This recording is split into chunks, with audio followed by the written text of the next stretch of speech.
Oriental Pearl, you might or might not have heard of her. And Chris Broad from Abroad in Japan, you definitely have heard of him by now. Reminds me, got to put that rant script together. More so just compiling the notes onto a notepad file. Yeah, I kept hitting you lose all your notes, and they just sort of ended up as a pile on the floor. Yeah, I did. Yeah, you definitely need to compile that into a video. But yeah, new season of Husband Hotel.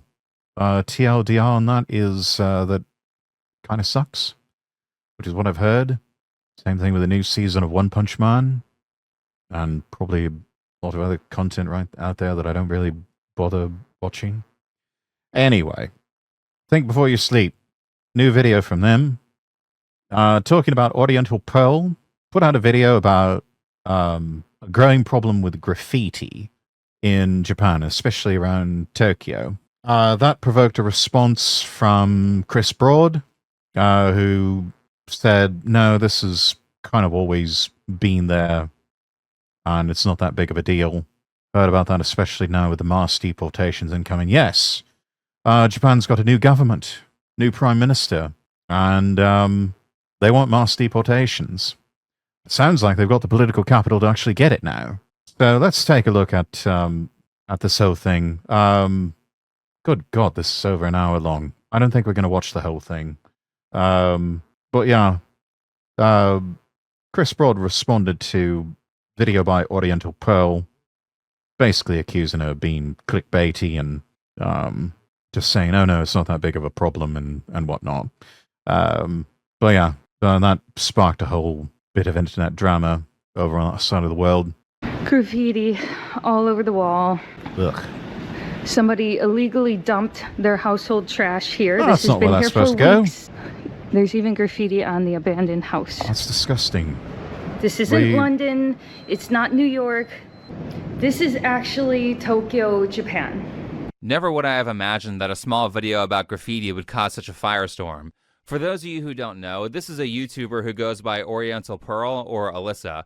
A little good content creator. We've actually watched and reacted to a video that she had before about a town of immigrants in Japan, most of them from South America and Central America.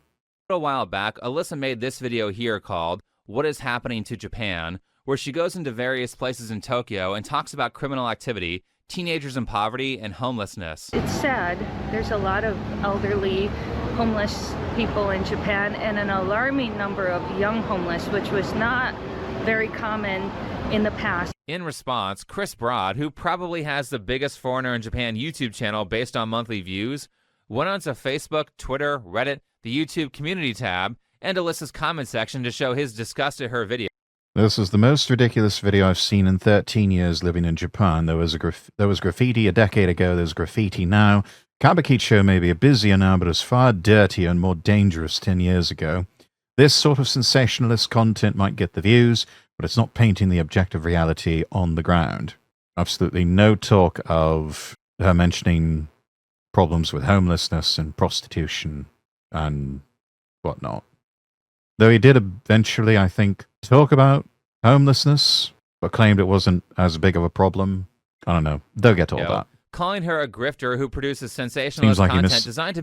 Seems like he missed the forest for the trees. Yeah, I think with this one, as we'll see, Chris is going to be taking the piss on this one. This is not something he's going to win this time. I think Pearl's got is onto something here. And I mean, just look at what we saw there just now. Just for those short scenes, like I go to Japan, I don't want to see that as a tourist, and I certainly can't imagine anyone who lives there wants to see that either. But I'm a big fan of broken windows policing, where you see garbage strewn out somewhere that's not supposed to be, graffiti in places where it's got no business. I mean, there is no place where graffiti needs to be anywhere. And that sort of thing, if it lingers, eventually it's going to bring other problems. It's going to bring worse problems. because the wrong kind of people are going to see that and say, we can do bad shit here and nothing's going to happen to us. We can, it creates the temptation for the criminal mind and for people with inclinations toward criminality to want to do worse things. It starts with garbage being left out somewhere it's not supposed to be, and some graffiti on the walls. And next you've got more burglaries in the neighborhood. And then it gets to the point where people are getting mugged in the street, and women are being sexually assaulted on their way home, or on their way to school or to work. And then it gets to the point where you can't even walk around at night, even with street lamps on and everything, because some maniac with a knife or some other deadly weapon will just come up and just randomly stab you or kill you. And it all starts when you let the sides down with something as simple as your rubbish being left out or graffiti on the walls.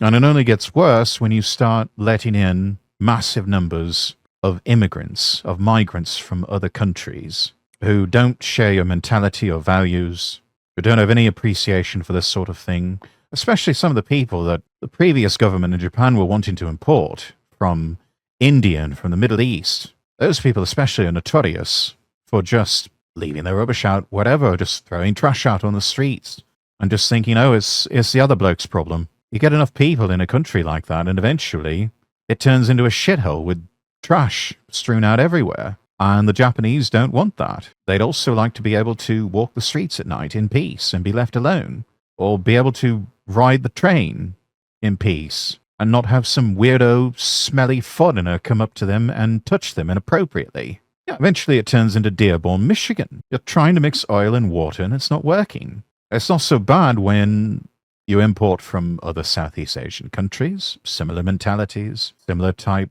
nations, similar type governments, similar peoples.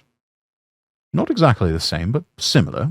Not so bad when you bring in white Europeans. Most of those people are net positive contributors to wherever they go. They're good people, they work hard, and for the most part, they're upstanding citizens, even in foreign lands. Indians, Middle Easterners, certain people from Central and South American countries, Africans. You can't always say the same, unfortunately. Make Japan look bad in exchange for views and money, instead of, a person who's trying to look after her community and reflect the interests of the local Japanese people. After seeing the comments that Chris made, Alyssa wrote a post on Facebook and made this video asking him to remove the comments. No, that's an L move. Don't do that. It makes you look censorious and controlling.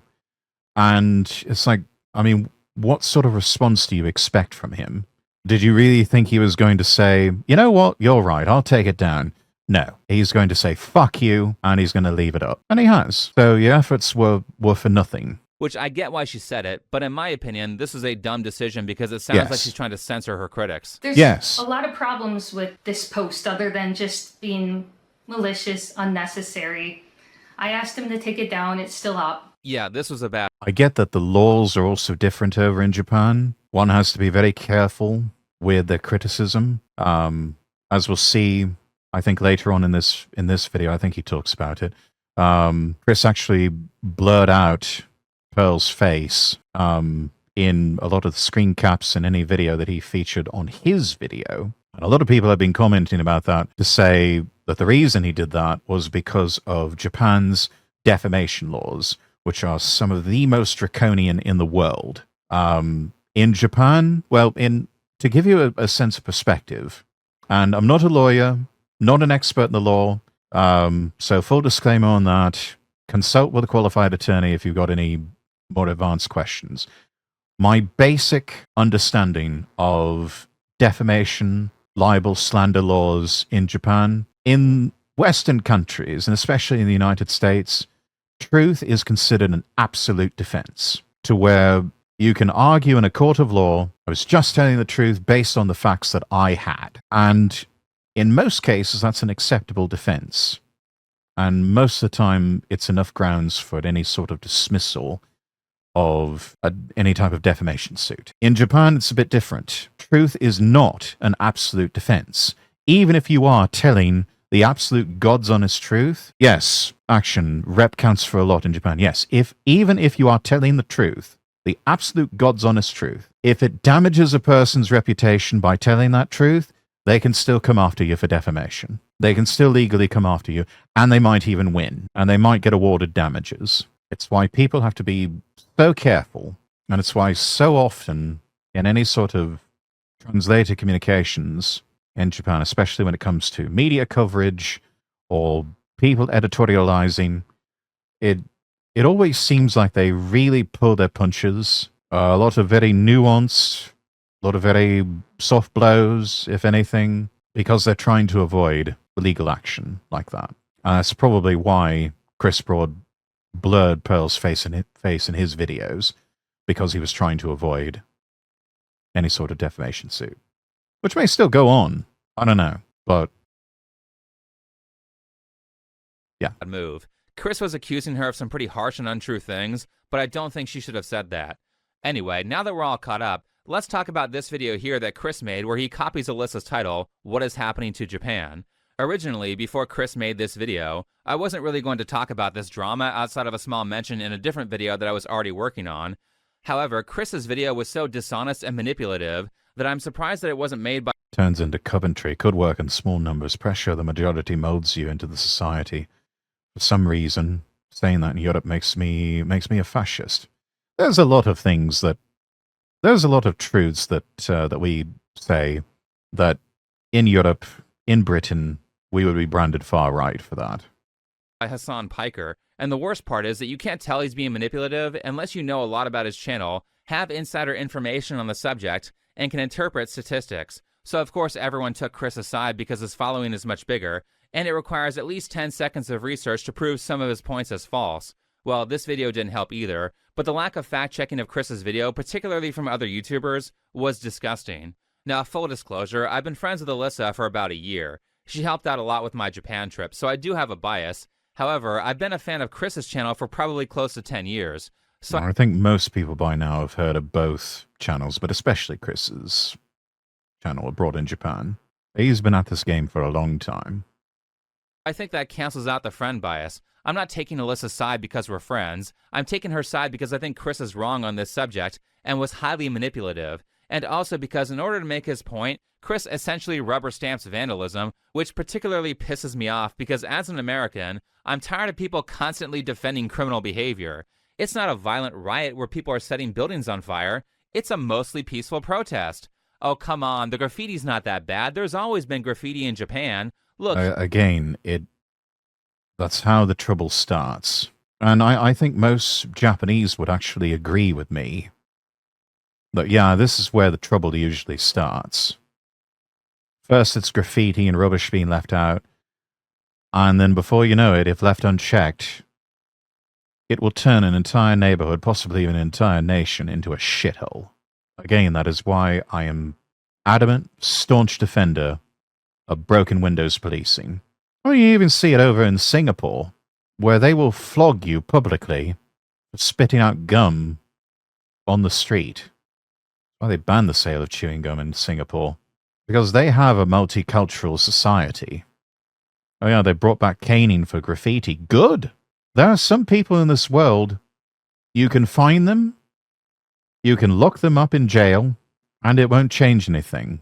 Beat the shit out of them with a cane? They'll fucking learn all right. They won't do that again.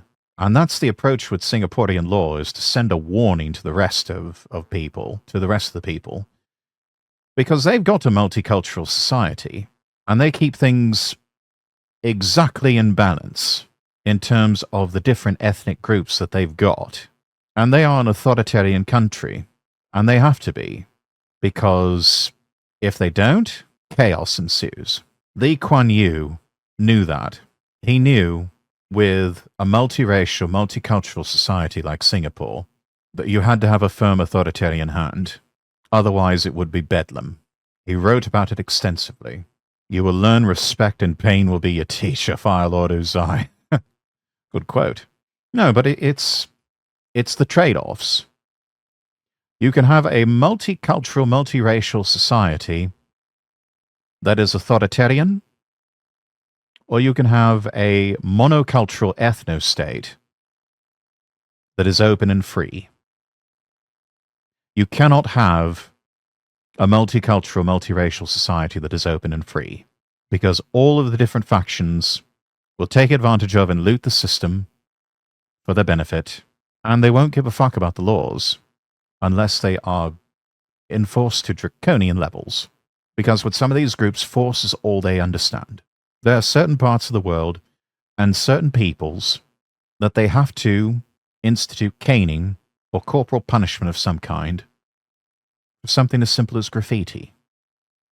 Because that is the only way they will fucking learn. Other people, such as white Europeans, you can fine them. You can force them to be in jail for a little while. You can sentence them to community service. They'll get the picture, and they'll stop.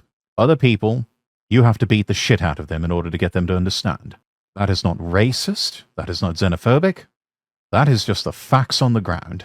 I mean, hell, exiling was a form of punishment way back when, because what better way to get rid of a problem than getting rid of a problem? Yes.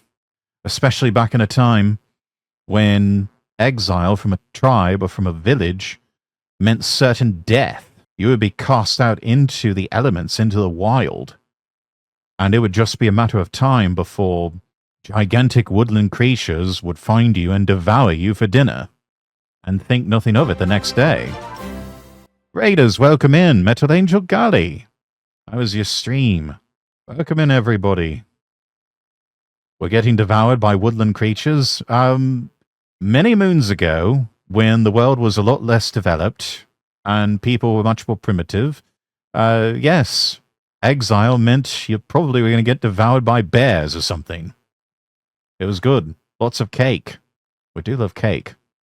The edible variety and also the sexy anime waifu ass variety. Hang on a minute. Let's get some shout-outs for Metal Angel Galley here. It was the latter since it was Stellar Blade. Ah!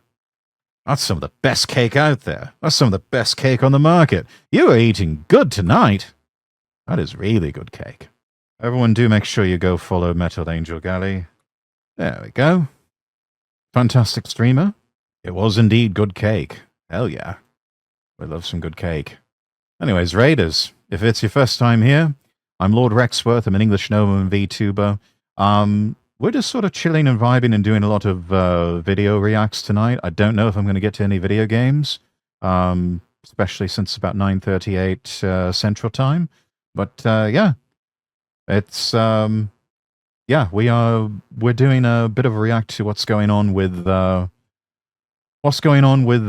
internet drama with over in Japan with gaijin YouTubers. Basically done with the main story, so now it's time to do some collection. Ah, the side quests. Trying to get that 100% completion, I see. Haven't had cake in a while, but wife's birthday's coming up. Getting a free cake from work, so it'll be nice. Get 'em out. Yes. Been plenty of gaijin YouTubers causing their share of trouble lately. This is more of the internet drama type rather than the Johnny Somali type. I haven't really kept up with what's going on with that whole saga, but I think he's still supposed to be going to prison for a long time in South Korea, which is good. That's exactly what he deserves. But anyways, yes. Welcome in, everybody. If you need to, after stream care, please do all of that. Get up and stretch, grab yourself something to eat, something to drink, and then feel free to kick back and relax and join us as we explore the tea here between Oriental Pearl and abroad in Japan. Which, spoiler alert, as I said earlier, it looks like Chris Broad's going to have to take the piss on this one. Here's some graffiti from the 90s, therefore it's okay. That doesn't matter, Chris. It's Unless not the okay. property owner consented to it being there, it's a crime, and it's not wrong for Alyssa to be upset about that. Clearly, Japanese people don't think it should. I'm not a resident of Japan. I'm not a citizen of Japan. But as I have been going on ad nauseum tonight, I don't like seeing all this graffiti. And I'll be honest with you. I didn't really notice it in my travels to Japan, which were in before COVID. It was 2018 and 2019 that I went to Japan. Mostly stayed around Tokyo, but also went to Gotemba and Mount Fuji. Didn't see a lot of graffiti. I don't recall, but in the server, we do a lot of watch parties, and a lot of the content that I like to show in our watch parties, if we're not watching a film or television show,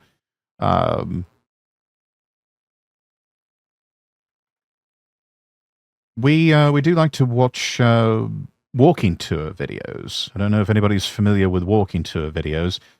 Basically, it's really simple content where bloke with the camera will, on a stable mount, will just walk around the streets in a touristy city of some kind. My personal favorites happen to be the ones in like Tokyo, Yokohama, Osaka, and especially Sapporo. I'm quite fond of the city of Sapporo. Let me post this to YouTube as well. If anyone's interested in joining the Castle Rexworth Discord, you may do so. I have to go and manually put this in on Kick. Hang on. Multiculturalism is a temporary state that exists only during the transition from one dominant culture to another. That is true. True and real. There we are. Right. You can reframe graffiti since it's an expression of social discontent. A small amount means the society is able to grow. No graffiti means stifling control and lack of ability for the society to evolve. Never heard it put that way.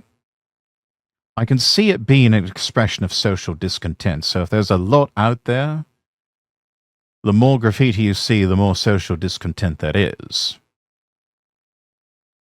I suppose that's fair. Small amount means the society is able to grow. That being said, it's still illegal. It's still property damage because it does take time and effort to either scrub or paint over, that sort of thing. Also might mean if there's no graffiti, that cleanup crews are on constant watch. Yeah. I mean, we do know that at one point crime was so low in Japan that cops had taken to running speed traps on bicyclists who were pedaling too quickly through along bike paths or something.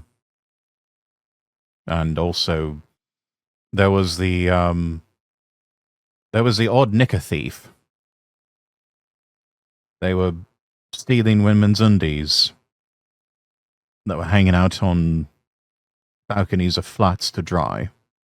That was also the big thing that they were focusing on in terms of major crimes.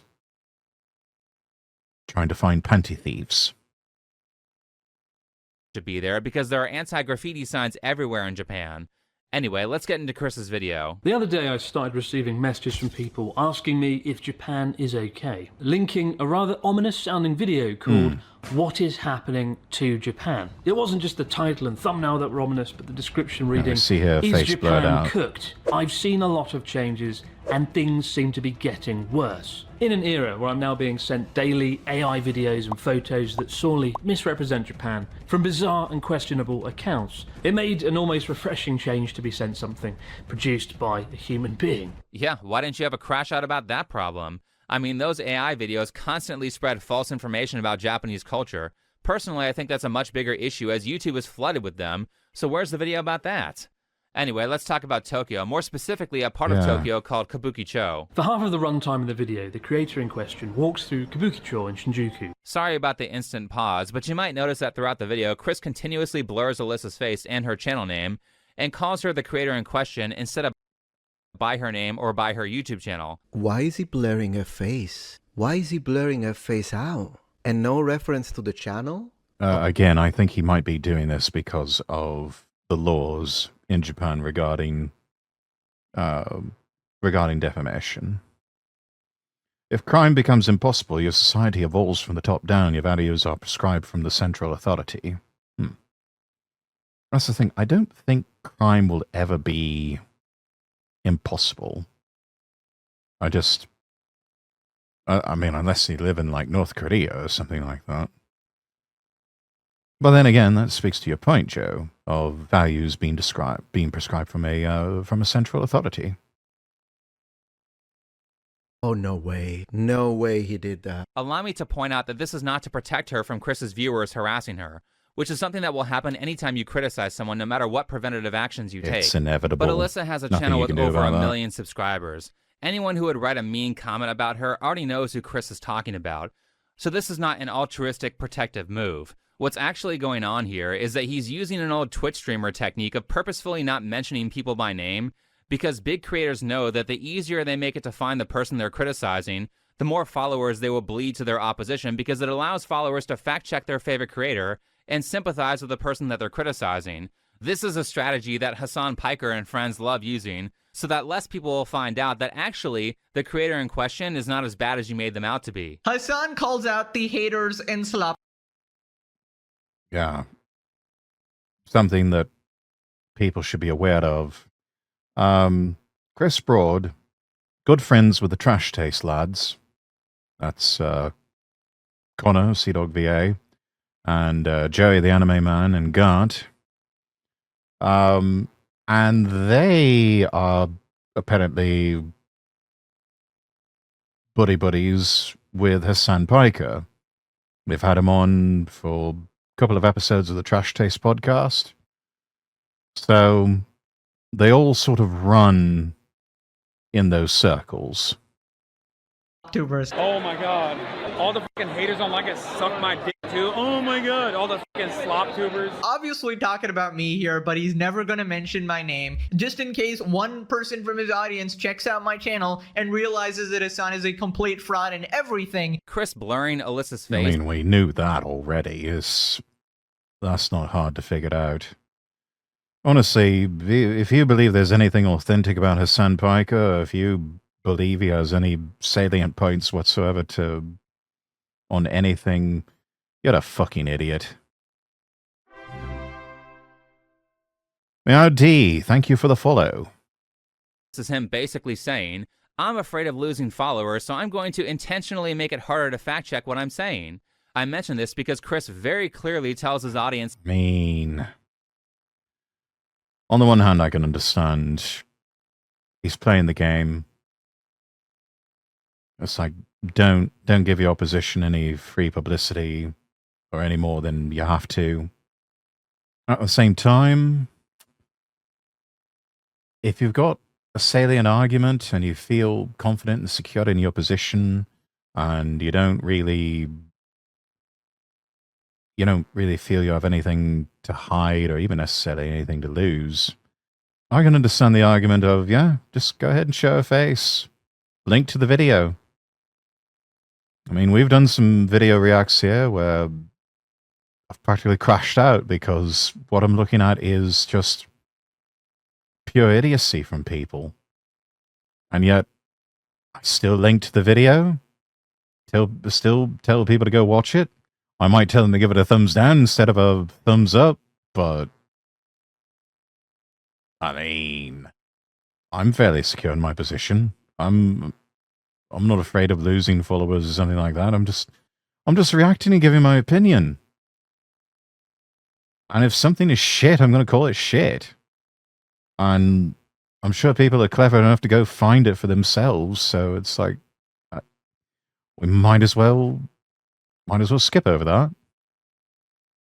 to not watch Alyssa's content or do any critical thinking for themselves. I don't care how bad you think the content is, outwardly discouraging your followers from watching the source material for themselves so they can come to their own conclusions is immoral. But you know, I wonder why he... Just here to not watch your video and give you a thumbs down? Alright. That person was a dickhead, but whatever. would say that maybe people would find out that he's lying about some things. Maybe he's avoiding important arguments. Maybe he Yeah. edited things out of context or said she said things that she didn't say. Yeah. Well, why don't we Because, people are not always entirely honest. Boy, you don't say. get into that? For half of the runtime of the video, the creator in question walks through Kabukicho in Shinjuku, Japan's biggest nightlife district, with a reputation for being dirty and gritty, filming bin bags, litter, and homeless people. And it's at this point I need to reiterate, if you don't know Japan, Kabukicho or Shinjuku can be a bit of a shock. And in recent years, it's been gentrified more than perhaps anywhere in Tokyo. It used to be genuinely quite dangerous. In the short form content, the same videos show the litter being intercut at times with foreign tourists, who are queuing unremarkably to take a photo of the Toho Godzilla statue. I mean, I don't know who edited this, but this shot looks like a bunch of Japanese people loitering, not tourists. So, Yeah. A real good example of your points. The next shot has tourists in it, which I guess Chris is using to suggest that Alyssa is a racist trying to make people hate foreigners. But also note that Kabukicho is a massive They don't need any help with that. They don't need any help with that whatsoever. tourist spot, so it's really hard to take B-roll footage without showing tourists. More importantly, Yeah. Chris It's a avoids touristy Alyssa's main area. point about Kabukicho, which is not about trash on the street, but about prostitution being made worse by COVID lockdowns. Right after the pandemic, a lot of runaways from all across the country, even really young kids, middle school and high school age, came and gathered here at Toyoko Hiroba. So there were the Toyoko kids, the runaways from Japan, all across the country that came to Shinjuku. They'd stay in the manga cafes, they'd work, not legal jobs during the daytime. But you don't see them so much anymore because it became so famous in Japan that the police had to get involved and put a stop to it. And I had It started attracting too much heat. And something like that could result in a loss of face. And they can't have that. never seen anything like this in Japan before. Not only the Oh, there's some real shit she's talking about. And this is presenting the real Japan, warts and all. James5575, thank you for the follow. Which I'm in favor of this. That's the one thing I do like about Oriental Petal's content, is that she shows life in Japan, warts and all, and is not afraid to kind of delve into some of the darker side elements of Japan, which every country's got it. Yes, I know. But what is sold so often to the rest of the world is that Japan is heaven on earth, nirvana, paradise. And in many ways, it is for people who live there for a short time. But even people who live there for many years, you can build a very comfortable life there. I know that I would love the opportunity to live long term in Japan. Maybe not someplace in central or southern Japan, but, I wouldn't mind living in someplace like Hokkaido. Hokkaido is beautiful and still get 4 seasons. Relatively mild in the summer, this last summer being an exception. But I think most of us, given the opportunity, we would love to live, work, build a life in Japan, because it is one of the few functioning societies left. And a lot of that, I think, is due to the fact that they are a monocultural ethno-state. They predominantly have one people, and they've built a society that works and works for them.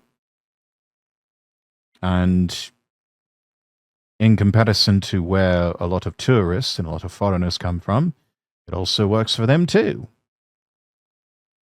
In some ways better than where they come from.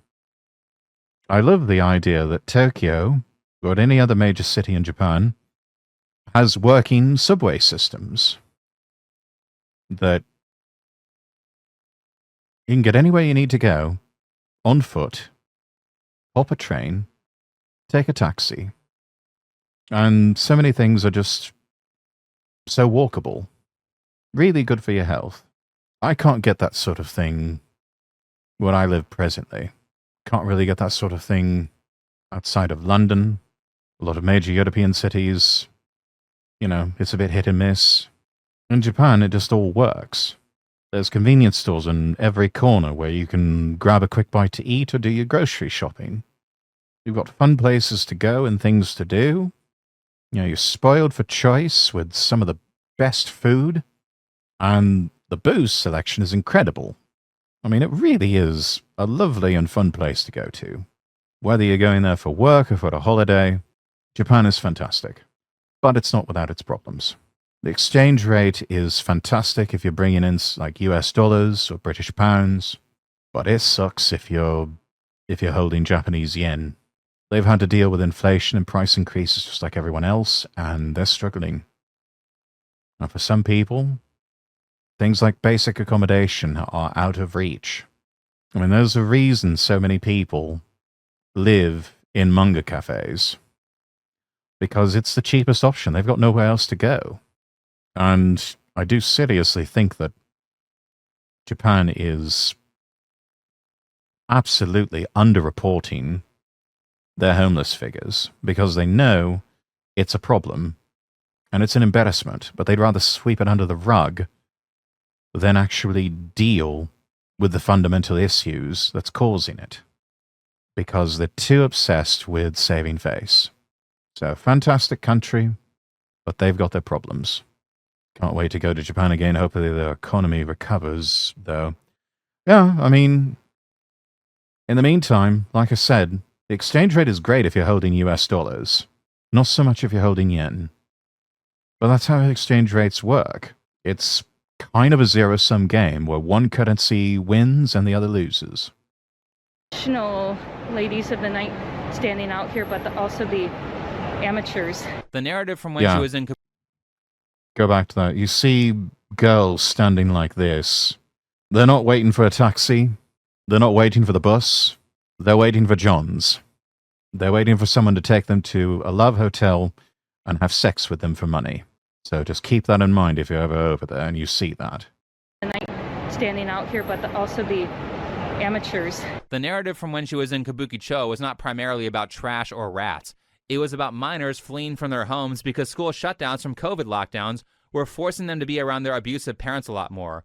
A lot of people don't realize this, but if you have bad parents, school sports and clubs can be a very effective escape from that. So because these kids couldn't use school programs to escape because they were shut down, teens ran away, and a lot of them were forced to turn to sex work to survive. I mean, Alyssa spends around 20% of the runtime of her video talking about this, but Chris just completely skips over the biggest tragedy in Alyssa's content and moves on to homeless people in Shinjuku, which I guess is easier for him to attack. Yeah, that domestic abuse, and especially abuse of children, is another one of the dark sides of Japan. Government, for the most part, looks the other way. They don't want to deal with it. For them, that's a matter to be sorted out between the families. But yeah, it's a problem. It is a problem. Not relevant to anything, but I just saw a post from Neuralink. They're going to try bridging the gap in a spine injury with a device in the brain and another in the spine below the severed part. If it works, they'll be able to walk again. I know they've been trying to make strides towards that, but yeah, I hope they're successful. That would be a fantastic breakthrough. Because there's a lot of people with spinal injuries that they're either quadriplegics or paraplegics, and being able to get their brains to talk to the rest of their body like that, by sort of jury-rigging a workaround like that, that would be incredible. Surgery happening very soon now, apparently. Fingers crossed it goes well. But whoever they are, they're a brave soul for doing that for science. But then again, in their position, it's the question of what do you have to lose? If it doesn't work, well, you're still going to be paralyzed. So it's like, what have you lost? Because that whole saving face thing, yeah. Reminds me of the longer life pill that they're doing trials for. They're trying to figure out how to cure doggy cancer. Ended up accidentally figuring out how to extend life Waiting to see what becomes of both the doggy and human trials. Also, it'd be incredible to be able to extend the lifespan and be able to live comfortably up to something like 120 years old, maybe even longer. That would be quite a feat. The area is also synonymous with Tokyo's homeless population as far back as 2003, when the film Tokyo Godfathers shone a spotlight on the long-standing homeless population, which, according to the statistics, is thankfully going down. And if you walk around there today... I don't believe these statistics. You can get statistics to say just about anything you want to. It all depends on how you collect the data. Bad data collection, it's a matter of garbage in, garbage out. And I think that's exactly what we're dealing with here with these numbers. I think they've been underreporting, like, especially around the time of the pandemic. I seriously question this. Compared to 10 years ago, there are far less homeless people. Okay, so Chris has provided us with some numbers about homelessness, so let's fact check them. Now, he did a terrible job of citing his exact resource, but thanks to AI and 7 years of experience, I was able to find this graph. First of all, these numbers seem a little bit low. There's only a couple thousand homeless people throughout the entire country in a population of 120 million. That is statistically unlikely. That's very difficult to believe. How are these numbers being collected? This is another problem that people have, is that they look at data, but they don't have any sort of understanding of how data collection methods work. Yes. And so they only can look at outcomes, and they can't look at processes or, basically the way that the data was collected. So apparently... Again, garbage in, garbage out. Apparently, the Japanese government is notorious for undercounting homeless people, which is why Oriental Pearl was bringing attention to it. And if you actually look at the paragraph right below the headline, it says that these stats do not count people who live in internet or manga cafes, which... Yeah, if you're living out of an internet or a manga cafe, that would mean that you are someone without a fixed residence, which would mean you're homeless. Because internet and manga cafes are not a fixed residence. This is important because this was a major point in Alyssa's video. There's actually a newer article from the same website that also says that manga cafes were not counted. Not having a permanent residence means that these people are still considered homeless. For those of you who don't know, a manga cafe is basically a building full of cubicles with a bed and a computer, and you can stay at them overnight for anything from $13 to $16 a day, which is around $400 to $500 a month. People in Japan do this because you can't get an apartment unless you have a stable job, and oftentimes you have to come up with the amount of 6 months of rent in advance before they let you live there, which is nearly impossible for some of these people to get. Japan is in serious need for some protective legislation for renters. But how many people are living... Yeah, that's lack of flexibility on the part of landlords like that. That can lead to serious problems. ...in manga cafes? Well, here's an article that said they counted 4,000 people just in Tokyo. Just in Tokyo. I think that is a gross underestimation. That is a really conservative number. Actual number, I imagine, is far higher than that.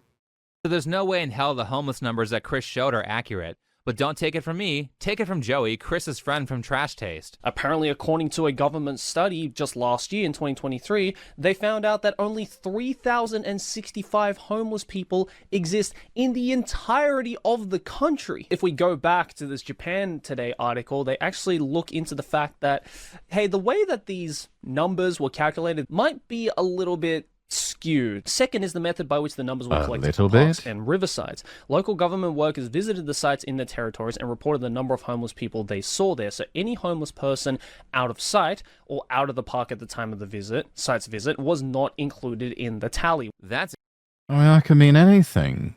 With that sort of criteria, no wonder it's underreporting. But then again, the people gathering the data, I can understand they can't be everywhere. But still, this is... highly questionable numbers. Interesting. We aren't even talking about them not including the manga cafes here. The numbers that they were accounting in the government study weren't even accurate because, as Joey goes on to say in this video, there could be like a tent left out, but if a homeless person wasn't there at the time of the tally, they wouldn't be counted. Also, look at what else he says. Nowadays, especially in Japan, there is actually a whole other crisis that is happening, which is actually resulting in a completely different demographic slowly becoming homeless. And that is actually kids. They're called Toyoko kids, some ranging from as young as 14 years old. Maybe that's not on Japan's agenda right now. Maybe they're just too concerned of the whole tourism problem and the whole immigration problem and every other problem that Japan has been.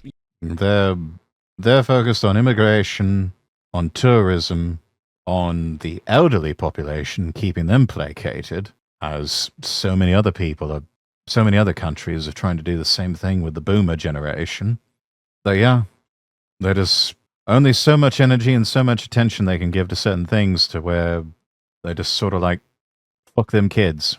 You know, quietly sweeping under the rug to make sure that the rest of the world doesn't know about it. But hey, unfortunately, they've got someone like me who is not afraid to pull the dust from under the rug and show you the unfortunate, ugly side to a country that is viewed by many people as a utopian society. I mean, that sounds a lot like what Alyssa said in her video.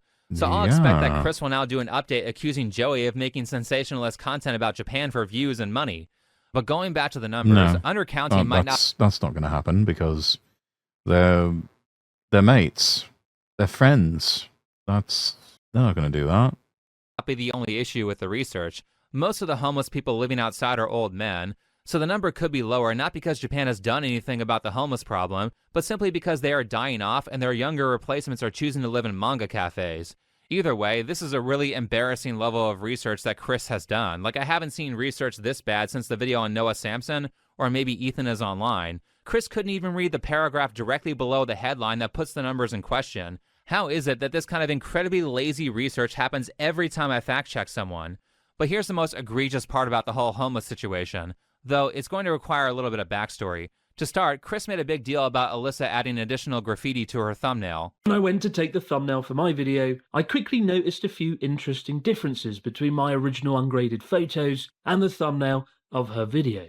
It is a rather fascinating game of spot the difference. Alright, valid criticism. She said her reasoning for doing this was because she was standing in front of some of the graffiti, so she added a little bit more so that people would get the points. I'm not sure if this is a creative decision that I would have made, but personally, if her claim is that there is more graffiti in Japan and she proves it in the video, then I don't think this creative choice for her thumbnail is the biggest sin in the world. It's a thumbnail. You're doing it to grab people's attention, and the way the game is played, it's the more sensationalist, the more eyeballs you're going to get. It's tale as old as time. Every creator who is popular sensationalizes their thumbnails in some way, and even Chris admits to doing that. Some criticisms leveled at me is that I also make sensationalist content and that I only show the nice side of Japan. And to that I would say there's a big difference between sensationalist content and clickbait titles and thumbnails. I hate... Which you yourself, Chris, have engaged in. You've done sensationalism with stream title, with your video titles, with your thumbnails. You've done clickbaity stuff. You've done the slopper content stuff. We've all done it. It's how the game is played when it comes to content. You've got to grab people's attention. You've got to grab eyeballs. And you're not going to do that unless you've got you making some stupid face and something like, I've broken every single rule.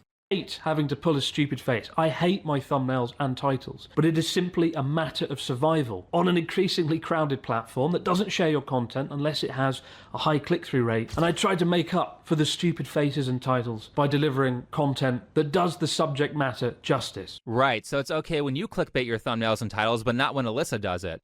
It's sensationalizing when other people do it, but when you do it, it's not sensationalizing because you said you don't like doing it. Rules for thee, but not for me. Great cop-out. Day in my life living in Tokyo was a mistake. Do you actually mean it was a mistake? So, like, are you planning on moving out? Because, I mean, otherwise, this is clickbait. Hey, look, in my most humiliating moment in Japan in 10 years, it's pretty awful. Oh, is it awful? Oh my gosh, what happened to him? He never uses or adopts any form of... But this is footage from Metatron that we're looking at here. sensationalistic title in order to get how many? 1 million views. 1 million views. You literally pointed the finger at a person you blurred out, telling us how awful she was because of her sensationalistic and clickbaity titles in order to get the views, and you do worse. Though here's the funny thing. It's only been a couple of weeks, and now there's like twice I don't know if it's necessarily worse, but it's kind of pot calling the kettle black, isn't it? as much graffiti on that building that Alyssa used for her thumbnail. So you could say that she was ahead of her time on this one. No, Now, she as was far right as ahead the of homeless schedule. stuff goes, this thumbnail drama is actually not my big issue. I'm just establishing how Chris says he doesn't like people using the editing to distort the truth, even though not long after the upload, more graffiti was put on the building. However, in regards to the homelessness issue, there's a particular clip that Chris shows of Alyssa that makes her look really bad during this part here. A few years ago, a friend showed me a clip of a video in which the same person walked through an economically deprived part of Tokyo filming homeless people. Oh my gosh, this is a rough area. Yeah, that looks pretty awful. It looks like she's making fun of homeless people here. And because of this cut that Chris made, Alyssa showed me that she got tons of comments from his fans saying that she was laughing at homeless people. But that's not what actually happened in this video that Alyssa made. So for context, let me show you where... Wait a minute. Do you mean to tell me that you can edit things, video and audio, to alter the context and to make people appear as though they're saying something or doing something that they didn't actually do or say? I am shocked. Shocked, I tell you. that audio comes from? Well, not that In this shocked. situation, while she's filming, a homeless guy calls her over to talk to her. They talk for a bit, and this is how the conversation ends. どういう意味ですかどういう意味だから夜やるんかセックスオンリー2万円2万円って2万円やらせろ俺に一発今日何買うんですかお前はバカ野郎やらせろ一発 Oh my. No, no, no, no. He's just straight up offering her 20,000 yen, or the equivalent of roughly $200 US, to take her out in some black corner here in this little homeless village and have a quick shag. No, no, no, no, no, no, no. Oh my gosh, this is a rough area. Oh yeah. Yeah. ちょっとやばい話です。おいこらスモールいやいや大丈夫です。 Like, no, not... So the audio not that Chris happening. used comes from her talking to a homeless person, and the clip of her laughing is actually her laughing uncomfortably because she was Yeah, being that's- sexually harassed. Yeah, she been sexually harassed by a homeless Japanese man who apparently has no sense of manners. Chris decided to cut that up and put it with different B-roll to make it look like she was laughing at homeless people. I mean, that kind of sounds like defamation, buddy. And I know he's Yeah, when all she's doing is just sort of having an uncomfortable reaction to someone treating her like she's some sort of prostitute. That's fairly deceptive right there. Inataki, welcome in. How are you? aware that what he did was wrong because he cut it out of the video. This is what the video looks like Oh. now. A few years ago, a friend showed me a clip of a video in which the same person walked through an economically deprived part of Tokyo filming homeless people under the guise of showing the real Japan. It was in the video, and now it's not. So Chris, who is Mr. Morals, Interesting. cut this moment out in the YouTube editor after people noticed what he did. And, you know, maybe this was a mistake, so you would expect an apology or some sort of public acknowledgement of the clip and an Nope, not explanation for happening. why it was cut. But nope, he tried to memory hole something that millions of people saw before it was removed, which, again, sounds a lot like defamation. All right, let's talk about I graffiti. mean, at the very least, he's trying to cover his own arse. The other half of the runtime in these videos was dedicated to Nakameguro, a trendy district that's historically one of Tokyo's most artistic neighborhoods. Wait, it? Chris, that's not true. The second half is not just about Nakameguro. There's a pretty large section of that video dedicated to graffiti in Shibuya. Here we are in Shibuya now, and of course you're very familiar with the Shibuya crosswalk, which is right ahead of us. Otherwise known as a scramble But crossing. what you're less familiar with is what I want to check out today. Graffiti, again next to Louis Vuitton. Check this out. No? English lettering. Something tells me that's not the native population putting that there. That is, I strongly suspect, Gaijin's doing that. This is right by my Chinese school. I have to see this every freaking day. The city actually did come Look at all and this. This is awful. People shouldn't have to live like this. They shouldn't have to see all this shit going back and forth to work, to school, to where they live. Don't fucking tell me this isn't all that bad. This looks awful. And like I said, it's just a harbinger for even worse things to happen. Probably in this particular location. Because again, first it starts with rubbish being left out and graffiti on the walls and on the railings. And then before long, you've got drug dealing, you've got assault, you've got murder. This doesn't end well, just leaving this out like this. Repaint this whole bridge because it looked like that green wall before. But as you see, it's already back. That's a new one. That's a new one. It's really interesting to pay Can't even attention to walk on which the things that ground Chris without chooses seeing to leave graffiti out, there. especially considering that I've been a viewer for many years, so I know why Chris might want to leave Shibuya out of his criticism of Alyssa's content, despite it being a large section of her video. I also find his reassurance to people in his Twitter crowd for many years, attention to which... That's a new one. That's a new one. It's really interesting to pay attention to which things that Chris chooses to leave out, especially considering that I've been a viewer for many years, so I know why Chris might want to leave Shibuya out of his criticism of Alyssa's content, despite it being a large section of her video. I also find his reassurance to people in his Twitter crash out that Shibuya is not that bad to be a little suspicious as well. And that's because Chris owns a bar in Shibuya that's really close to that famous crosswalk that Alyssa shows in her video. Oh, that's right. He recently opened a bar called Lost. I've actually been to Chris's bar. I was just there about a month ago, and it was exclusively foreigners, like exclusively his fan base. I don't think even in his own B-roll, it's basically just foreigners. Yeah, it's tourist trappy place. Any of the locals go there. It's clearly a tourist trap. So you can understand why Chris might want to forget to mention a place that Alyssa was suggesting had a ton of graffiti and thus a higher crime rate than other places in Tokyo, considering that it was not that far from his business. Actually, Yeah, mentioning that sort of thing, bad for business. He's got a business to run.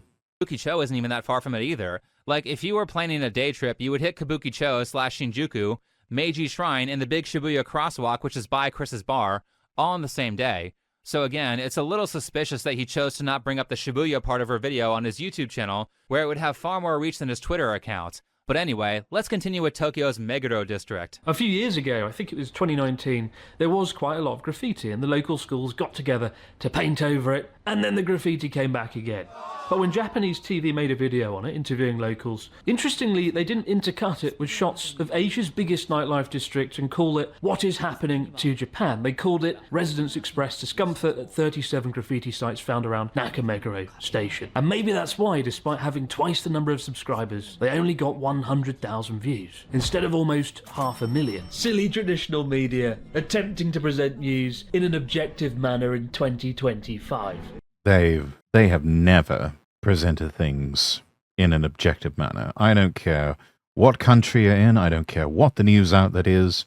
There is no such thing. And to try and claim that it is incredibly disingenuous. He's essentially saying that it's fine if Alyssa talks about graffiti, but not if she talks about graffiti and Kabukicho in the same video. YouTubers are only allowed to cover one problem that Japan is having per piece of content. Yeah, and she's not going to nerf the title of a video just for you. She's in the same line of work as him. She's a content creator. She's a YouTuber. She's got to title her videos in a way that picks up views, in a way that is friendly to the algorithm. She's not going to... It's like, do you expect her to nerf the title and nerf the tags? It's like, nerf your video like that, or else you're a dishonest bad person. No, fuck you. She's got just as much right to strive for as many views as she wants, just as Chris does the same thing. Again, very disingenuous to try and apply one set of standards for yourself and another set of standards for someone who is, I mean, make no mistake, they are your competitor. But that's what's going on here.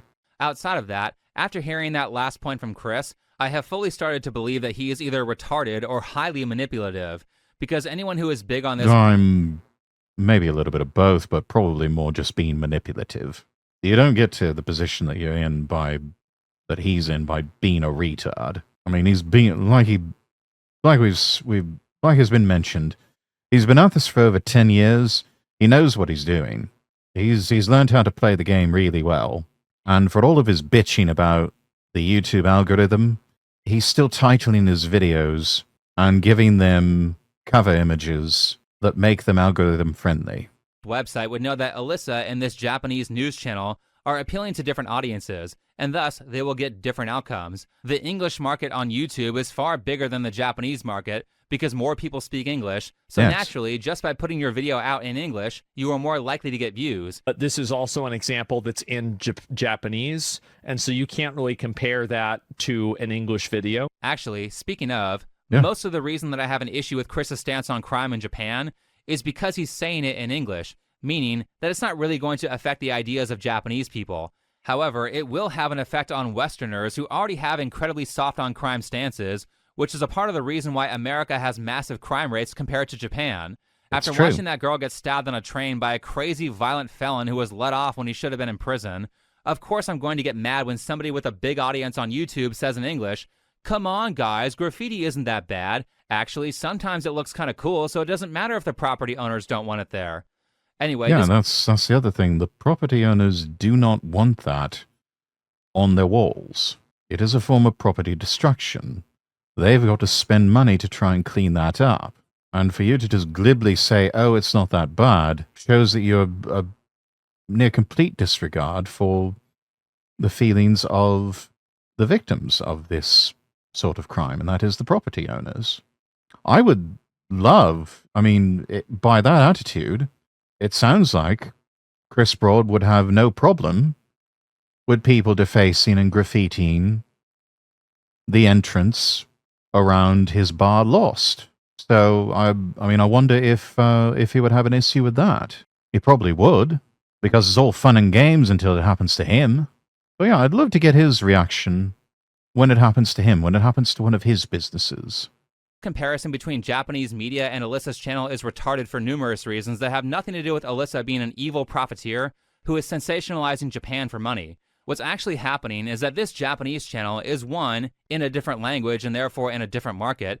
Two, it's one of those news channels that uploads like 1 million videos a day, so none of their videos do particularly well despite their high subscriber count. I scrolled down through 2 weeks of content and 0 videos hit 500,000 views. Most of their well-performing videos were about the new prime minister, actually. And last, they do their content in the She's Sanai Takaishi. She's making waves and upsetting all the right people. style of old media, which young people find boring these days.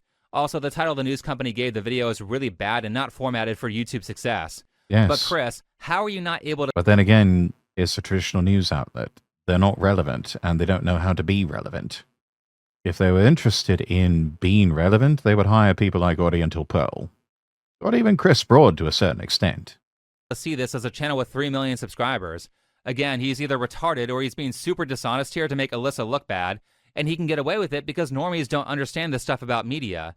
And on a final note, on the graffiti part, outside of his bar being in one of the areas that Alyssa was talking about, I'm not even sure what Chris's issue was, because all the Japanese people I see commenting on this in videos are essentially agreeing with Alyssa about the graffiti. So Yeah. in this case, I don't think Oriental Pearl is exaggerating or sensationalist. Seeing that much graffiti in Japan, it's not usual. So that No, corner it's concerning. is actually here. It's actually getting worse 2023 versus now. So if her That's bad. point is like, oh yeah, Japan's getting more graffitis everywhere and trash everywhere. Yeah, I didn't know about this myself. It seems like she's actually true. There are also multiple news reports of Japanese people saying they don't want the graffiti there, so why are you defending criminals by saying this? What a shocker. Something that is not aesthetically pleasing to the eye and is obvious property damage. People don't want to see this shit. They want it gone. They would like to have clean streets. And, I mean, for the most part, Japan's streets are clean. It's just this shit that's an obvious eyesore that people have to deal with, and they don't want to deal with it anymore. It's not that bad, Chris. It is bad. 90% of the It graffiti... is, but just look at this. I look at something like this, and I don't feel safe. I look at this, and fight-or-flight responses start kicking in. My instincts start to tell me, this is a bad neighborhood. This is a rough neighborhood, and I don't want to be here at night, because my life could be in danger. It looks like some place in downtown LA. It does.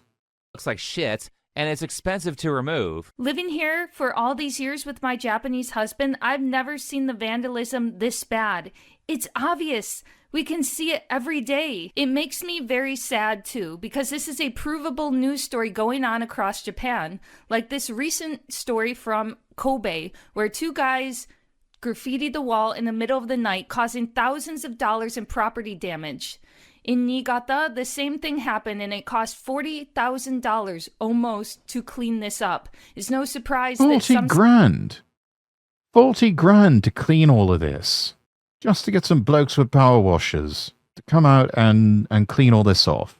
Unbelievable.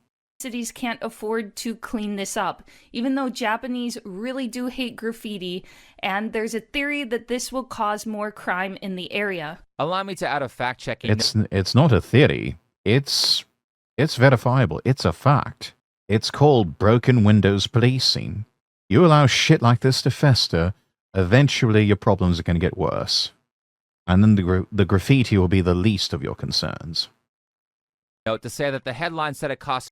That's a ton of cash just for soap, water, and a power washer. It is. But I mean, it's an in-demand profession, especially over there. And if you're one of the few people that can do it, you can charge a premium for that.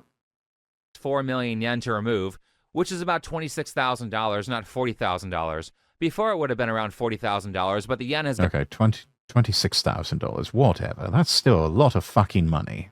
...gotten much weaker. Well, either way, it's still expensive to remove, but that won't stop Chris from minimizing criminal behavior. So at this point, you might be thinking, okay, right, so what's happened to Japan? What happened next? Thank you for the lurkies, Hino. Lean in. Come closer. Come over. That was it. That was literally it. In a country of 120 million people, they were all cooked because of some bin bags in a red light district and some spray paint on a wall down 6 or 7 streets in the capital city. Again, he's avoiding the issue of child homelessness that was brought up in the video. Yeah, I get it. Fukushima was awful. A mega earthquake. That's a terrible thing whenever it happens.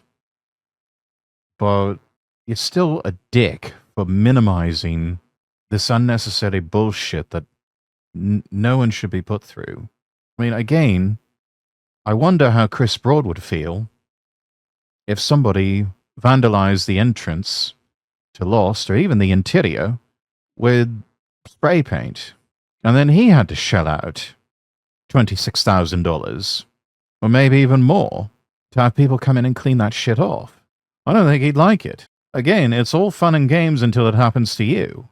And him acting like this isn't like it isn't a big deal, or like it's nothing at all, it's incredibly glib. It also speaks to a certain position of privilege that he operates in. He's built an ivory tower for himself, and he needs to come down from it and get on the street level with the rest of the people and learn to appreciate the shit that they've got to deal with on a daily basis. That was the primary reason that she was in Kabukicho. As for the title and the description, 1, no one reads the description of any video ever unless they're clicking on a sponsor link or a donation link, or the creator directly tells people to look. So no one is reading this here before the video and thinking, oh my god, Japan is cooked, because no one ever reads the description before watching any video. 2, realistically, I don't think either of those are saying that it's the end of Japan. I think taken into context with the video, it's just like, hey, there's a lot of graffiti in Japan and it keeps getting worse. Japan might be cooked in terms of graffiti. Also, there are some other problems, which I think is a fair point to make because as Chris's friend Joey said earlier, most foreigners seem to have this idea that Japan is this magical fairy tale anime land where everything is great and no bad stuff ever happens. I don't think it's a problem to talk about the issues that Japan is having, like the economy or the constant pressure to be an alcoholic or the gambling or the lowering birth rates or the mass availability of pornography with no barriers to keep children from seeing it, and how that might be turning people into porn addicts who don't want a relationship. There are plenty of things to talk about. All valid criticisms. Just because you, Chris, don't think graffiti is a big deal doesn't mean Alyssa can't feel that way.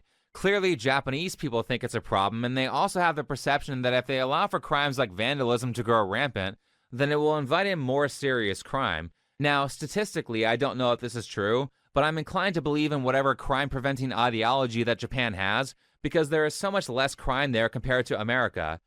Okay, but let's take a pause here because I think Chris would say that that's not his core issue with Alyssa's content.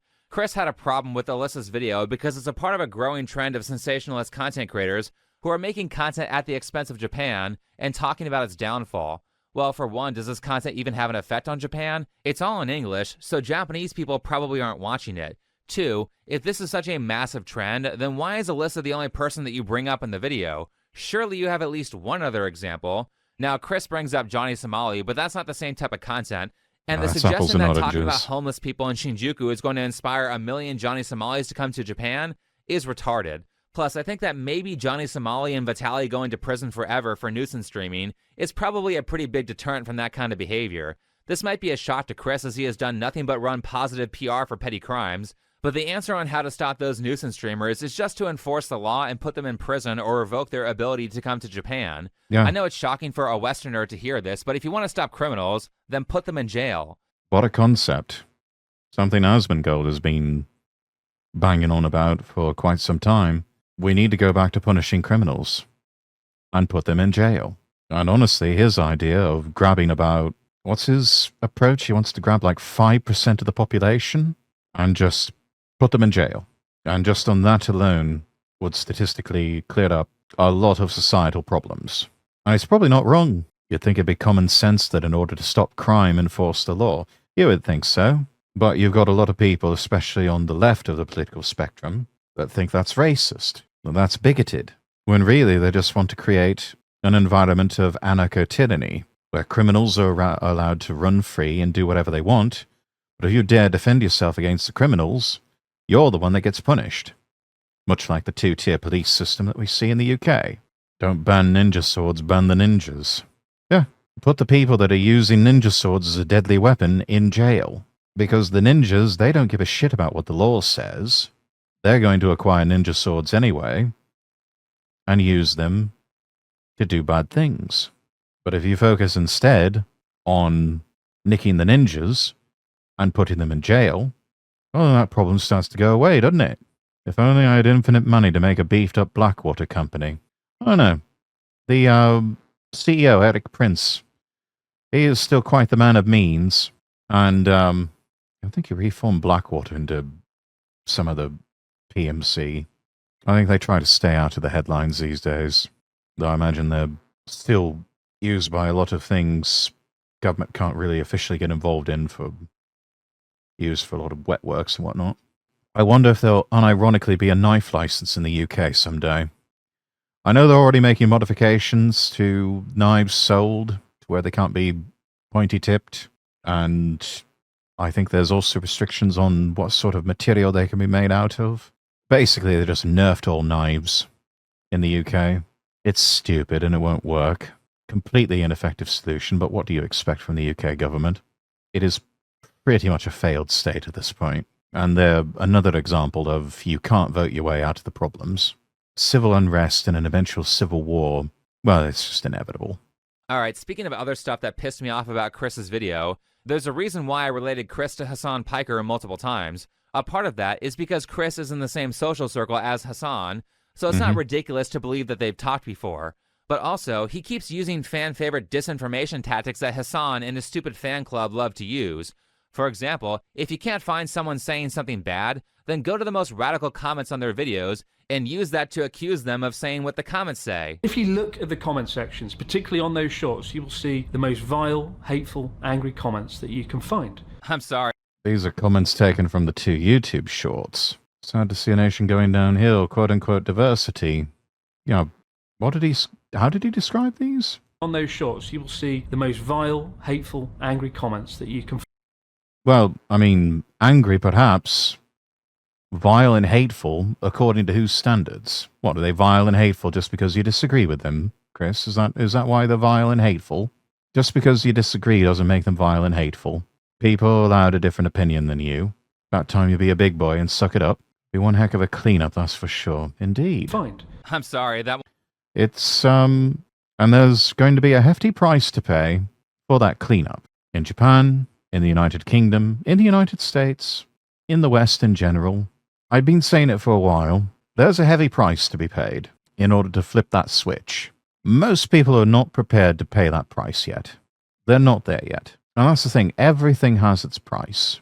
Too many people are still optics obsessed and still a bit too obsessed with their fifis that they're not willing to do what must be done in order to clean up Western countries. They're still too concerned with looking like meanies and being called naughty names. So they're not quite ready yet to pay that price. And I reiterate once again, everything has its price. And we all have to pay that price. The price will be paid, I think. The main question is who pays it. That still remains to be seen. One was actually funny. I mean, if you think that someone saying, looks like Japan is enjoying the benefits of diversity is as vile as the internet can get, then allow me to point you in the direction of all the people who... Oh, Chris, you sweet summer child. You haven't seen anything yet. cheered on Charlie Kirk getting murdered. Or the people who said that Irina Zarutska deserved to be stabbed on a train because white people deserve things like that. I mean, you're really reaching on this, Chris. This is probably the most polite, mean comment section that I've ever seen. Were these really the worst comments that you could find? But I see what you did there. You couldn't find Alyssa saying these things that you know your audience would find offensive, so you had to go into the comment section and use what other people said to make everybody think that Alyssa believes what the commenters are saying. For a long time... I mean, it's an effective form of emotional manipulation. Let's just be real. That's what this is. It's emotional. It's playing on people's emotions. And to a certain extent, it's effective. Until it isn't. Fans of this channel, you might remember Noah Samson using this technique of, let's look at the worst comments I found, to get people to think that I hate Jews during the Illymation drama, which is just so ironic considering that just a few months later, he would start uploading nonstop Jew hatred content. And obviously I don't hate people for being born Jewish. But as for Chris, he's trying to convey that Alyssa doesn't like foreigners, and she's trying to make other people hate foreigners for money, which obviously... She herself is a foreigner. That doesn't make any sense. But then again, doesn't necessarily have to make sense as long as it's effective. Is not the case. She obviously disagrees with these comments, considering that Alyssa, at multiple points in her video, tries to lower the temperature on the anti-foreigner sentiment.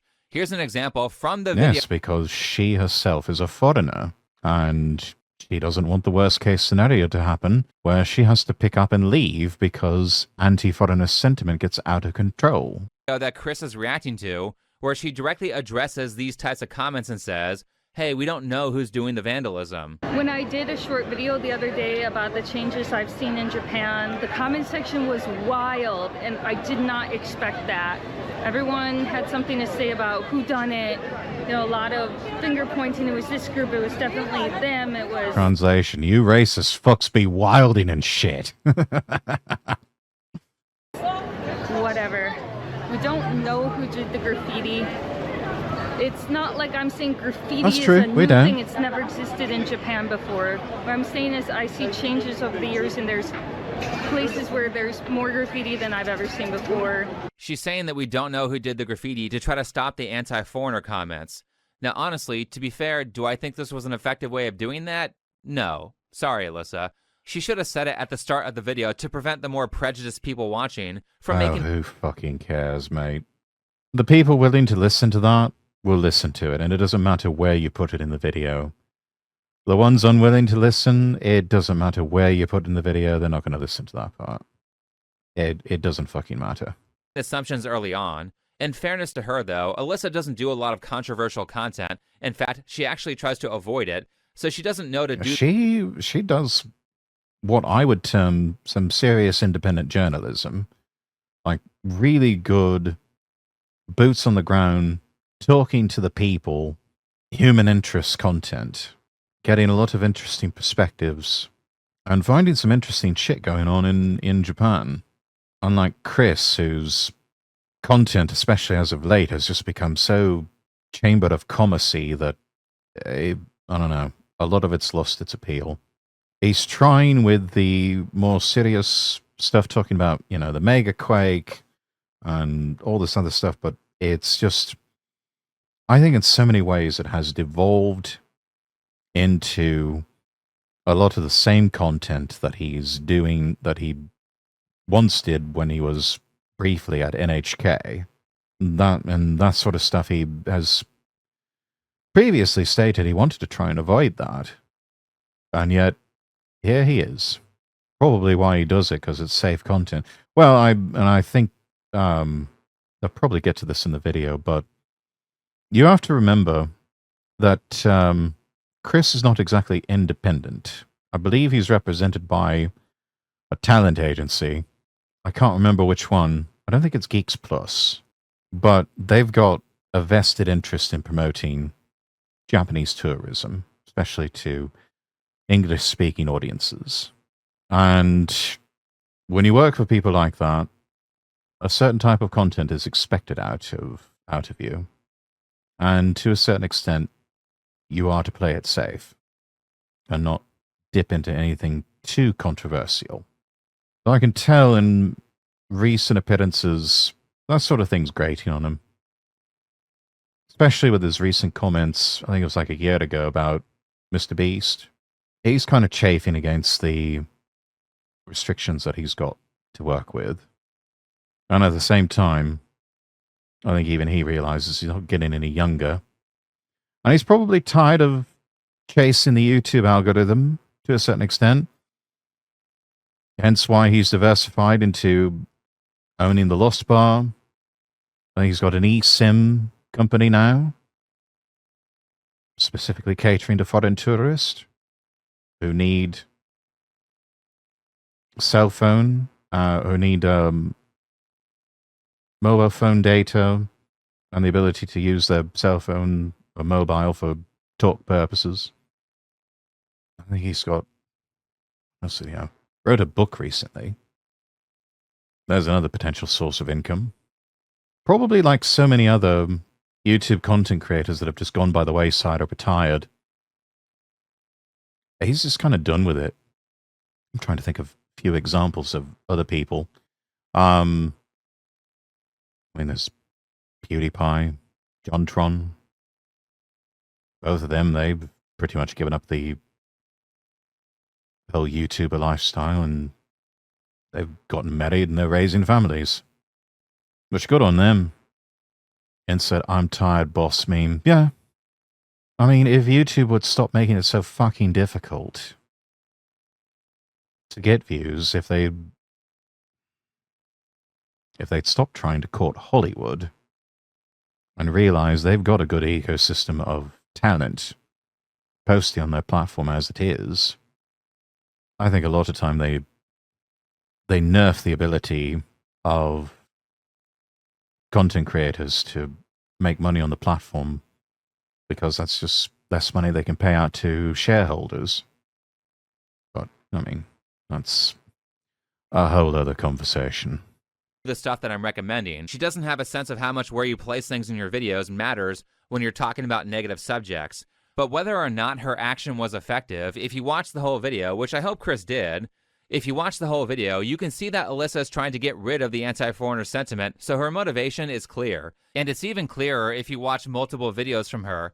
Though wouldn't it be a shame if someone made a video with 1.8 million views on it that directly blames foreigners for vandalism, and thus spreads anti-foreigner sentiment? Don't carve your fucking name into the bamboo trees of Kyoto's Arashiyama forest, as has happened with over 100 trees, often damaging them irreparably to the point that they have to be chopped down. Why is it okay when you complain about vandalism, but not Alyssa?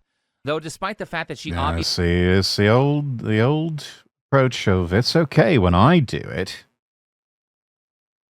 Does not like all of the anti-foreigner sentiment going on in Japan, Chris accuses her of promoting it anyway, which caused a lot of people to suggest that she's some sort of bigot. Bro, what is with white people? They have to, wherever they go, they have to do Tyler Oliveira style videos, I think. Complaining about foreigners in Japan as a foreigner is the most insane thing I can think of. No, it's self-awareness. You absolute fucking moron. It is a certain level of self-awareness. Oh, and also, you're a fucking animal abuser. So, fuck you and your opinions. Brother, you're the foreigner. Like, what are you talking about? Hassan is reacting to that moment. It's because Hassan hates anything Western. Yeah, except his big fancy mansion, all of his money that he's inherited from living in the West. Shocking no one except Kaya. Yeah, right. Where Chris says that Alyssa used B-roll footage of foreigners in Kabuki-cho and was suggesting that that footage of foreigners was malicious because it's put next to pictures of garbage bags, which has to be one of the most retarded points of evidence that he uses to say that Alyssa is anti-foreigner, because Kabuki-cho is a huge tourist spot. I mean, how the hell do you take B-roll in Kabuki-cho without catching tourists? That is genuinely difficult unless you're thinking, well, Chris Broad might react to my video and accuse me of being a bigot, so let me just make sure I don't catch a foreigner in this footage on accident when I talk about the problems of this area. Like I said, this guy is either an idiot or highly manipulative. Where are the critical thinking skills? Though, Maybe to a bit be of fair, both. Chris's main point here is that Kabuki-cho has gotten better. But he's still ignoring Alyssa's point of, hey, the government did some things during COVID, and now it's getting worse again. Which is an okay point to make, even if it's still better than it used to be, as it's going back downhill.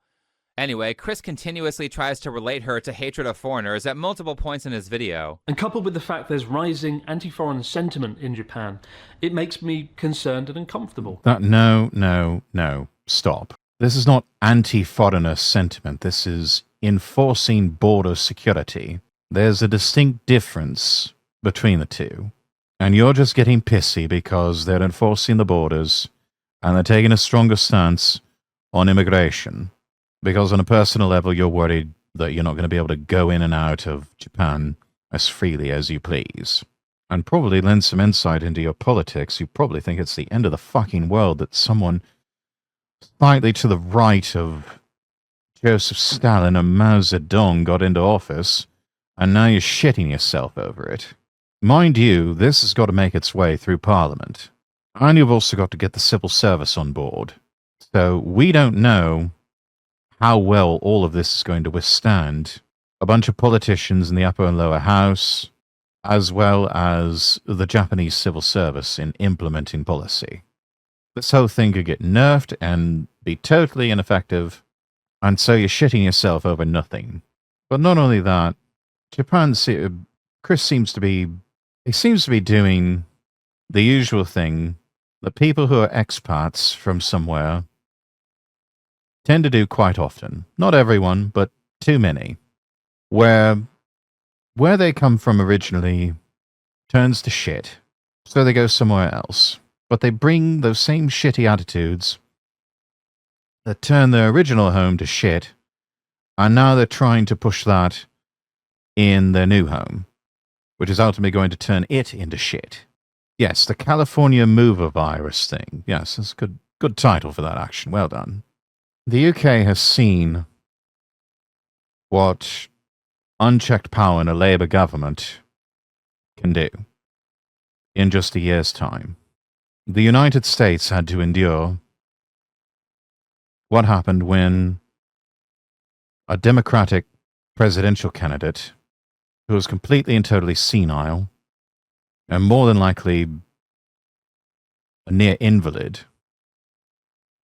when their team cheated and stole an election, and we had to put up with that for 4 years. It is and was hell on earth. And during that time, and even before that time, you had malicious people flooding Western countries with migrants and illegal aliens, turning those countries into shitholes, similar to the shithole countries they came from. We are still trying to clean up that mess. Japan saw this from a distance, and they started to see their politicians trying to do the same thing. And they said, no, we're not having that. And if that means some gaijins start to feel uncomfortable, so be it. Taking a stronger stance on foreigners is not the end of the fucking world. It's enforcing the goddamn law. And it's about time we started enforcing the law. Better to be clean than uncomfortable, yes. I'd rather have clean streets and clean communities. And if it means that certain people are made uncomfortable by what politicians are saying, so be it. Right, that's what this is about. He's mad about the new Prime Minister of Japan. He's mad because she wants to put reforms on tourism and foreign entry into the country. And he doesn't have the balls to even say that. He doesn't even have the balls to come out and say that. Now, why would Chris be unhappy about that? Well, I just so happen to notice that Chris's entire business relies on foreign travel. His YouTube channel is essentially a channel that promotes Japanese tourism. His bar only has tourists in it. He runs an eSIM card business, which is a tourist business. For those of you who don't know, eSIMs are how you get internet on your phone in Japan. Last, Chris has been featured on the channel Tokyo Creative numerous times. Tokyo Creative. That's the agency that I think he's employed with, or who represents him as a talent manager. Tokyo Creative is a tourism marketing agency, so I'm sure Chris is on that channel for a reason, and make no mistake. Yeah, it's him. Who else? I think this particular creator here is, I think her name is Tokidoki Traveler or something like that. And I believe Charla, Chris's, I think they're married now. His wife? I think she's also represented by Tokyo Creative. Post-COVID lockdowns, tourism is a huge industry in Japan. Like it's millions of people per year. Since the last time I've been in Japan, this is my 3rd time now. Yeah. I've seen a lot more fucking white people out here. Oh, for sure. Okay? Oh, yeah. And I don't like Oh, no. More white people out here. Oh, dear. Can't have that. I'd much rather have more white people in Japan than have to deal with his ugly fucking shrunken head being seen anywhere on the streets of Japan.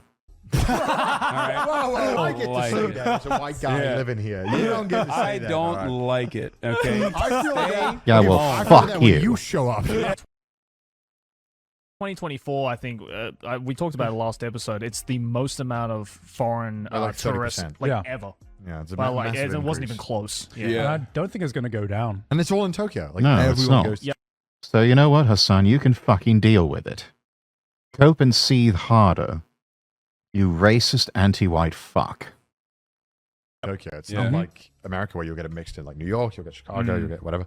You know, it's all in Tokyo pretty much. I mean, also Osaka and Kyoto, but yeah. I mean, Tokyo is the primary hub for foreign flights from out of the country to enter in. They either land at Narita Airport or Haneda.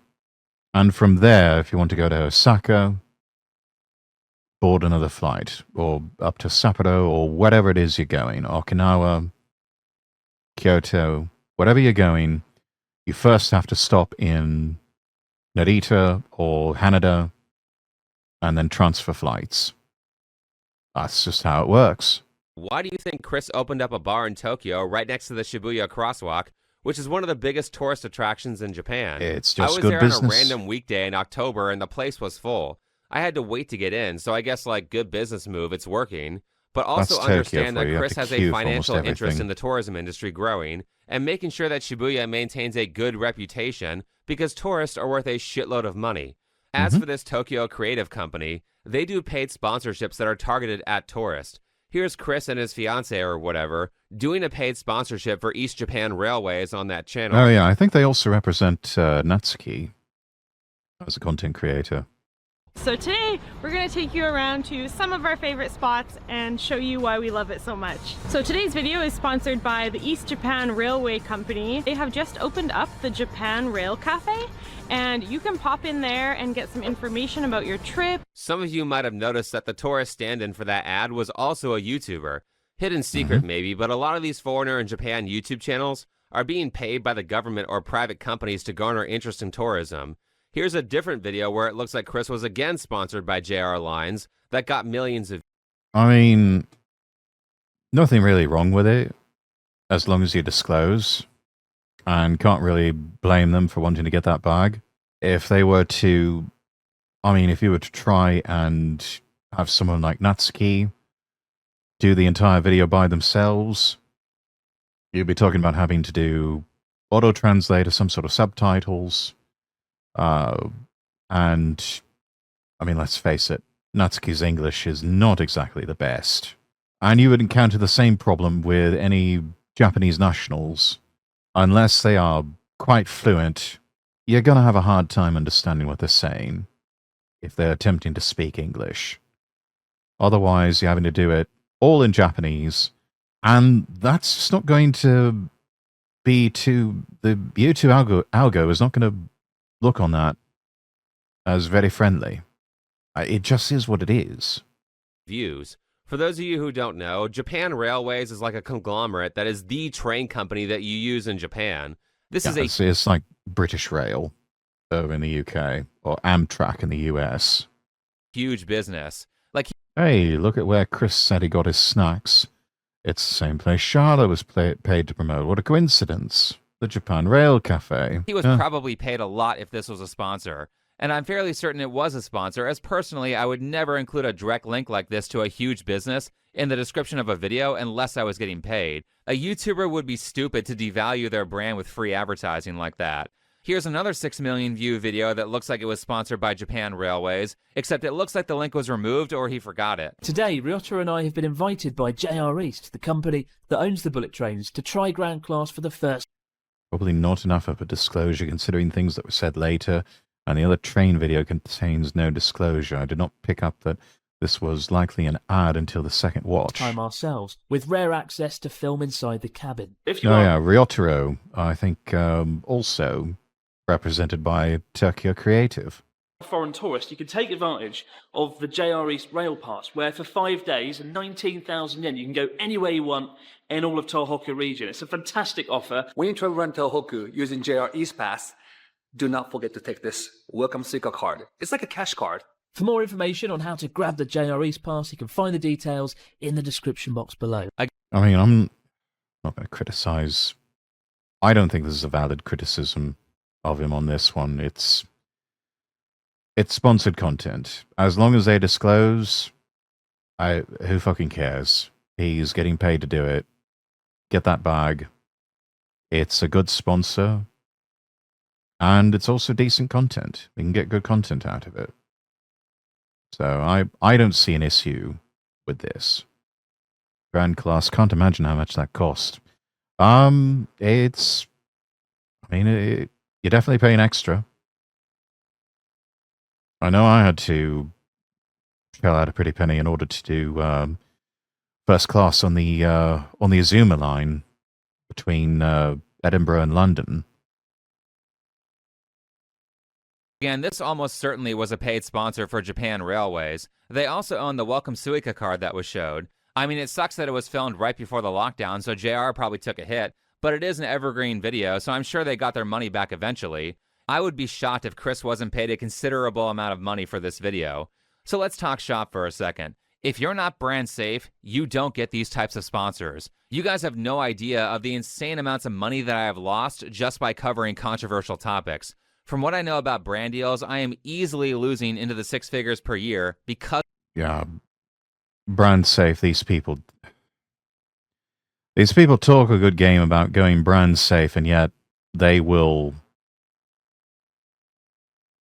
gladly partner up with people who express slightly leftist views or typical urban monoculture views. Meanwhile, people on the right, like myself, they call us a brand risk. They only call you that because they disagree with you. You're not really a brand risk. Most of the people that buy this shit don't really care.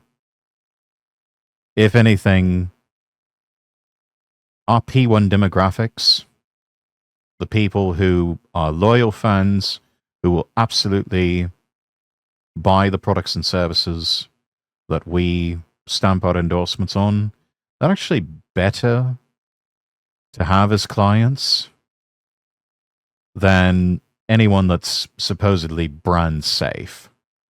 They really are just an absolute marketer's dream.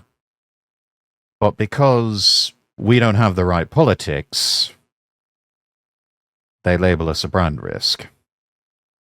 And they do their advertiser clients a disservice.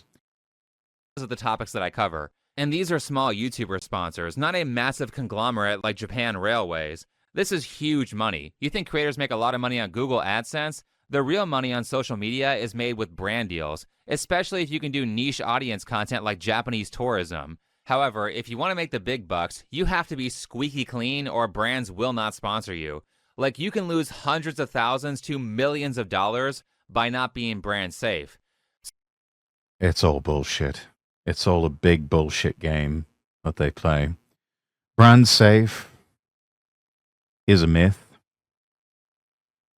Especially as we've seen, welcome back, thank you.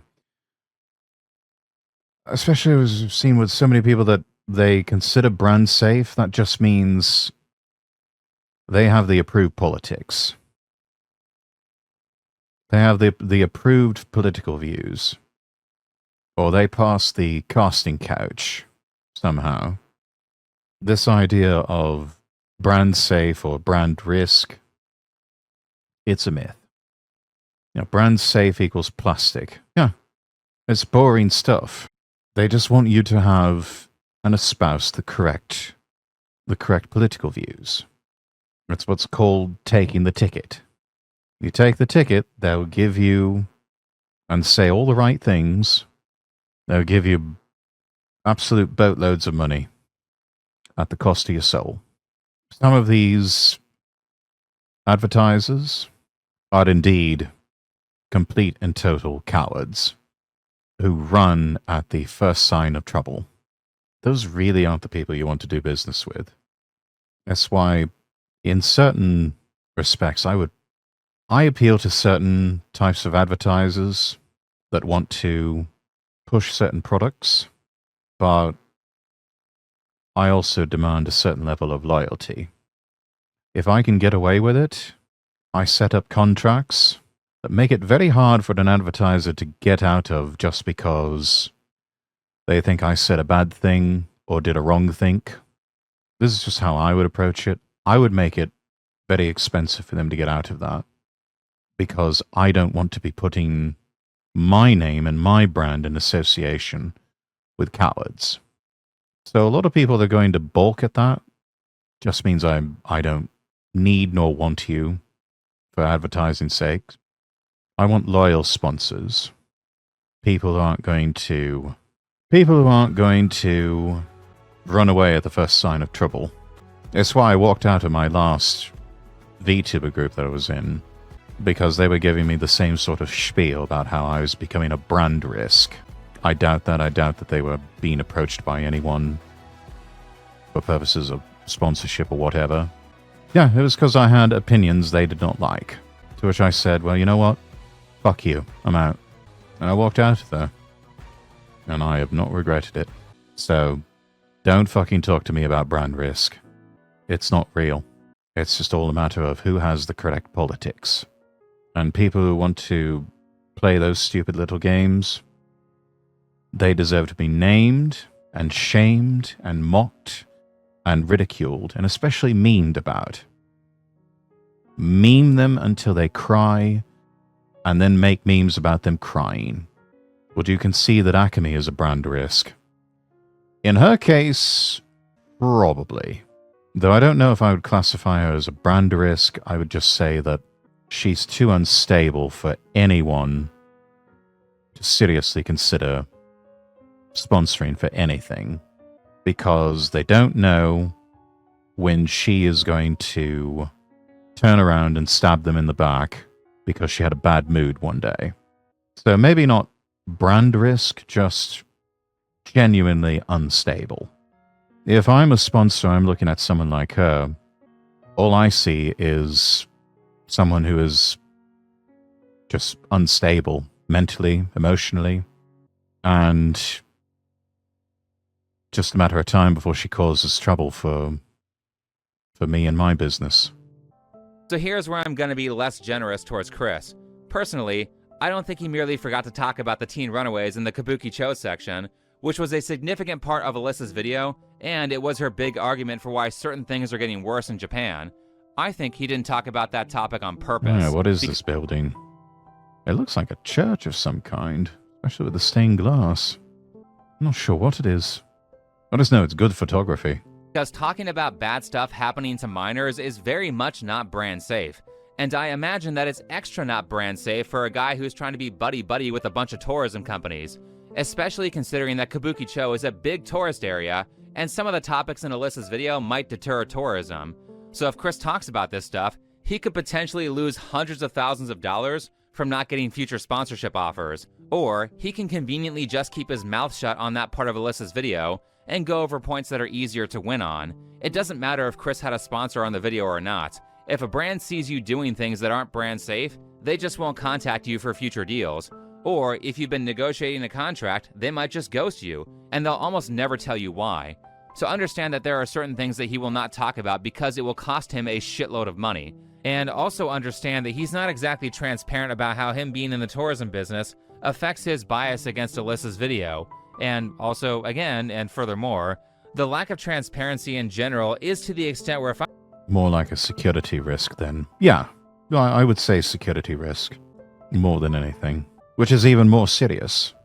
I'm right about these being sponsors, they might be an FTC violation in America. Because in America, you're supposed to make it obvious that you're being financially compensated to promote a product. Last, Chris is not very transparent about the fact that his business structure obviously heavily incentivizes him to only talk about how great Japan is. And the claim that I show, only the over-romanticized utopian version of Japan, is simply ridiculous. Does this look romanticized? Is this a utopia?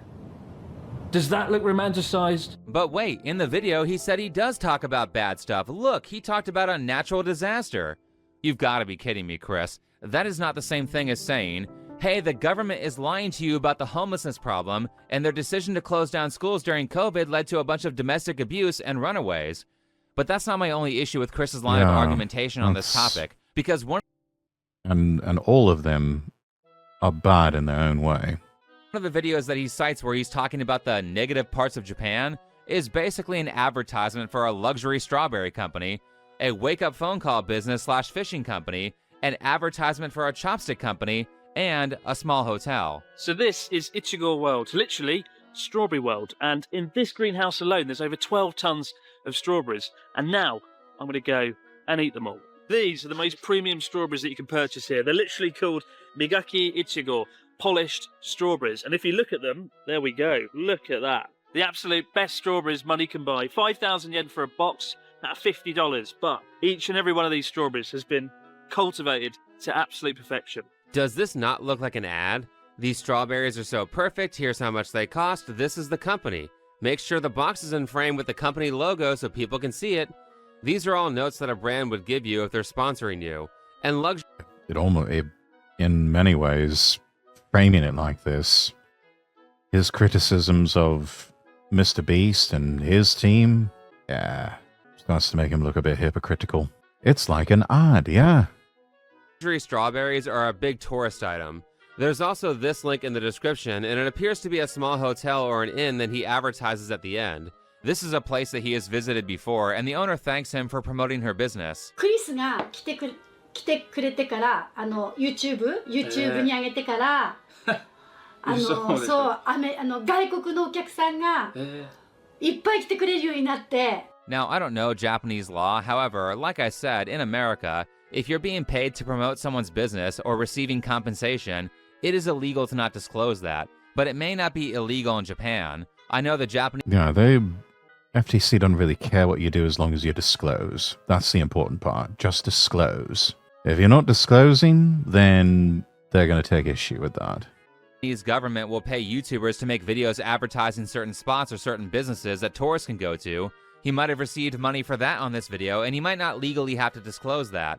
However, assuming that I'm wrong about all this and he received no sponsorship money or government money for this video, he still vastly misrepresented what it was. He says, I talk about the negative issues that Japan is having. I'm not always positive. But when you watch the video, the content is completely positive and he's basically advertising businesses the whole time. Not to say that these aren't good businesses. Yeah, it's almost always positive vibes, umphies, that sort of thing.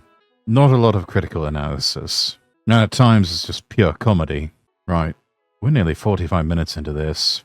I'm going to go ahead and just stop this particular video and let's move on to something else. Link in the chat for everyone.